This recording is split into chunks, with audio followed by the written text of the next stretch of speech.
解題若然有思路，高分點會有難度。又到咗風 Sir 教你嘅時間，嚟睇呢道題。呢道題係佛山市2007年選擇題嘅第9題。題目係咁樣嘅 ，MNPR 分別係數軸上邊4個整數所對應嘅點，其中有一個係原點。我哋就知道 MN 係等於 MP 等於 PR， 佢哋嘅長度分別係1。數 A 對應嘅點喺 MN 之間，數 B 對應嘅點喺 PR 之間。我哋可以睇到題目所俾嘅每一個條件啦。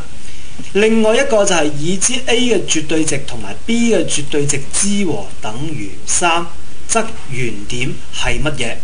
由於呢度所有嘅符號都比較抽象，而且涉及到一定嘅運算，如果你用常規嘅方法嚟解決嘅話，往往就陷入解題嘅困境。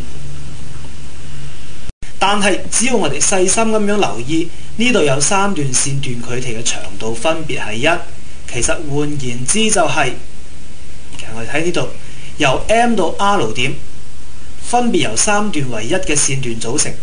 呢3段嘅長度係3，又可以睇到絕對值 A 加絕對值 B 等於3。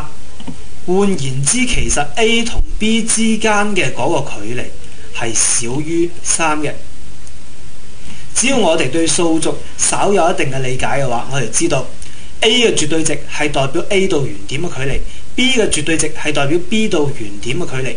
假如N 點或者 P 點係原點嘅話， A 嘅絕對值加 B 嘅絕對值就會係 A、B 之間嘅距離。我哋可以睇到，如果 N 或者 P 係原點嘅話， A 嘅絕對值加 B 嘅絕對值係絕對會少於3嘅。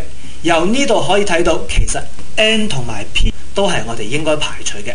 我哋將答案裏邊有 N 同埋有 P 嘅答案排除，我哋可以睇到 B 唔成立， C 唔成立， D 唔成立，所以剩翻只有答案 A 成立。